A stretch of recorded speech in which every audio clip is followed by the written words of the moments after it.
Hi, this is Shania and welcome to my kitchen. Today I'm going to make blackberry dressing. Let's look at the ingredients.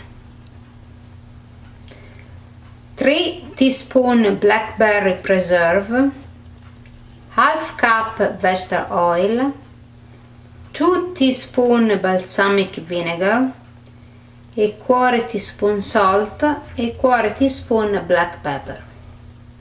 Let's go start to make this recipe. We start with half cup vegetable oil, 2 teaspoons balsamic vinegar, 3 teaspoons black pepper preserve, a quarter teaspoon black pepper, a quarter teaspoon salt. Let's go combine these ingredients.